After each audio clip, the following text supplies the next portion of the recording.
অনেক দিন থেকেই আমাদের চিড়িয়াখানার প্রোগ্রামটা হচ্ছিল। আজ হচ্ছে, কাল হচ্ছে, আজ যাব কাল যাব। তো এই যাব করতে করতেই এই আজকের দিনটা ফিক্সড হয়ে গেল। তো আজকে বেরিয়ে গেছি আমি রেডি হয়ে। আমি ডানলপে দাঁড়াবো, ওখান থেকে আমাকে পিক আপ করবে ভাই। তো এরকমই কথা। তো চলে আসলাম। আর আজকে কিন্তু প্রচণ্ড কনকনে ঠান্ডা, ভীষণ ঠান্ডা। যে এইরকম ঠান্ডা না বলার মতন না। তো দেখো এখানে আমরা উঠে গেছি গাড়িতে, আর আমরা যাচ্ছি বলতে আমি, ভাই, কোথায় যাবো আমরা? তাপসী আর আমার ভাইপো ভাইজি আর ভাইপোর আর কোথায় যাবো বন্ধু আমরা? আর ওর মা বলো দক্ষিণ বলো। আর ওর মা। এই যে ওরা, হ্যাঁ, আমরা এই কজন যাব। তো এখানে সবাই আমরা তুই গাড়িতে বেশ মজা করে আনন্দ করে তো যাচ্ছি। যা হয় সবাই একসাথে হলে ভীষণ আনন্দ হয়। তারপরে দেখবে এটা বড়দের থেকে ছোটদেরই আনন্দটা বেশি। এবার ছোটদের সাথে বড়দেরও আসতে হয়, কারণ ছোটরা তো আর একা একা আসতে পারবে না। তো বাচ্চাদের আনন্দটাই কিন্তু বড়দের আনন্দ। ওরা কিন্তু দেখো এখানে আমরা গাড়ি পার্কিংয়ের এখানে দাঁড়িয়ে আছি, ভাই গাড়ি নিয়ে চলে গেছে ভেতরে। আর এই যে এখানে ওরা বেশ খেলাধুলো করছে, বেশ আনন্দেই আছে যে জুতে যাবে। তো দেখতে দেখতে আমরা চলে আসলাম জুতে। তবে এখানে আমি কিন্তু সেই ছোটোবেলায় এসেছি, তারপরে আর আসা হয়ে ওঠেনি। আমি বলছিলাম যে চল ভাই একদিন আমরা সবাই মিলে চিড়িয়াখানা ঘুরে আসি। তো ওই আজ যাব কাল যাব করতে করতে আজকের দিনটা তো হয়ে গেল ফিক্সড। তারপরে দেখো এখানে চিড়িয়াখানায় ঢুকে গেলাম, আর প্রথমেই দেখলাম জিরাফ, তারপরে এক এক করে বিভিন্ন পাখি, ময়ূর, এগুলো দেখলাম। তবে চিড়িয়াখানায় কিন্তু আজকে বেশ ভিড় আছে। তো চলে এসেছি আমরা বাঘের খাঁচার দিকে, কিন্তু বাঘ দেখতে পেলাম না, কারণ এত ঠান্ডা তো। ওরাও সেই ওই ভেতরে শুয়ে আছে, বেরোয়নি তখন। তো তারপরে দেখো কিছুক্ষণ দেখার পরে আমাদের এবার কফি ব্রেক হলো। আর যা কনকনে ঠান্ডা, একটু কফি না হলে তো চলবেই না। তো এখানে একটুখানি কফি খেয়ে নিলাম। বাবা তারপরে পুরো কুকুরের মতন দেখো। রেস হচ্ছে রেস। তারপরে আবার দেখা শুরু করেছি, সব এক এক করে। ওই বন্য শেয়াল দেখলাম, তারপরে হচ্ছে এবার চলে এসেছি বাঘের খাঁচার দিকে, সাদা বাঘ, সেটাও দেখলাম। তবে কি বলতো, এই পশুগুলো আমরা সেই ওই, আমার মনে হয় আমরা যখন দেখেছি তখন যা ছিল একই আছে। তো যাই হোক, এরকমই হয়তো হবে, জানি না।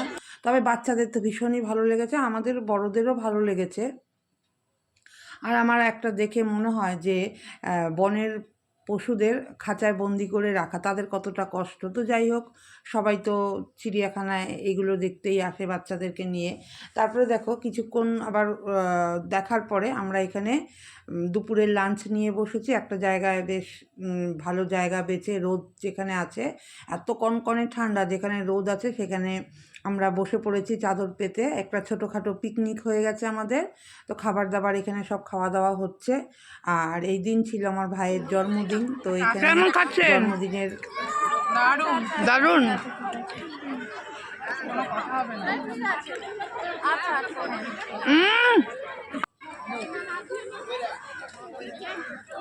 কিরে জন্মদিনে কেমন হলো? একদম ফাটাফাটি। ফাটাফাটি। জন্মদিনের খাবার সুন্দর দাবার, জন্মদিন। জন্মদিনের তারপরে কেক কাটিং সেলিব্রেশনটা তো হবে। হয়ে গেছে। হ্যাঁ। এখানে আমরা ও দুপুরবেলা কেক খাওয়া কাটিং দাওয়া এর জন্য। করে নিলাম, লাঞ্চ করে নিলাম। তারপরে দেখো বাচ্চারা, হ্যাঁ হ্যাঁ বললাম না দেখি। বাচ্চাদের আনন্দটাই হচ্ছে সবচেয়ে বড়।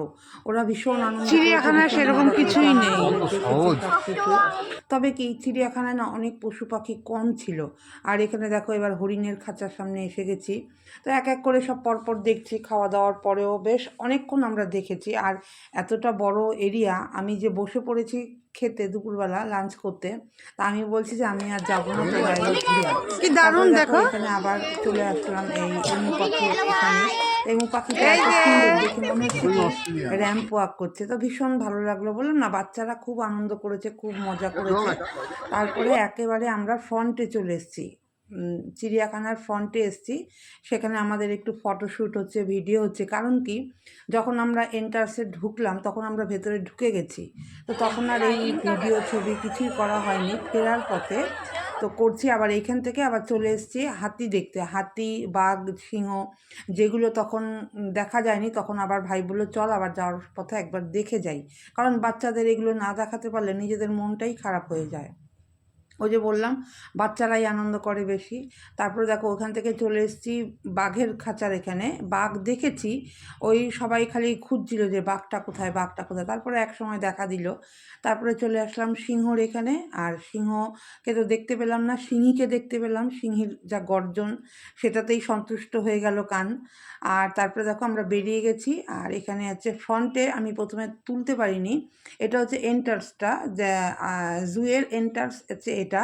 তারপরে এই ফুট ব্রিজটা দিয়ে আমরা চলে এসেছি এপারে। এপারে এসে দেখো এখানে একটা অ্যাকোরিয়াম আছে বিশাল বড়, তো সেখানে আমরা টিকিট কেটে আবার ঢুকে গেলাম। বললাম যে এসছি যখন একেবারে এটা করেই যাই। আর ওই বাচ্চারা খুব দেখবে অ্যাকোরিয়ামটা, তো দেখে তো ভীষণ ভালো লাগলো। বিভিন্ন রকমের মাছ, শার্ক, বিভিন্ন রকম, খুব সুন্দর জায়গাটা। এখানে আমরা দেখে নিলাম, দেখে এবার এখান থেকে এবার আমরা বেরিয়ে যাবার, বললাম না প্রচণ্ড কনকনে ঠান্ডা, মনে হচ্ছিলো কখন গিয়ে গাড়ির ভেতরে গিয়ে বসবো।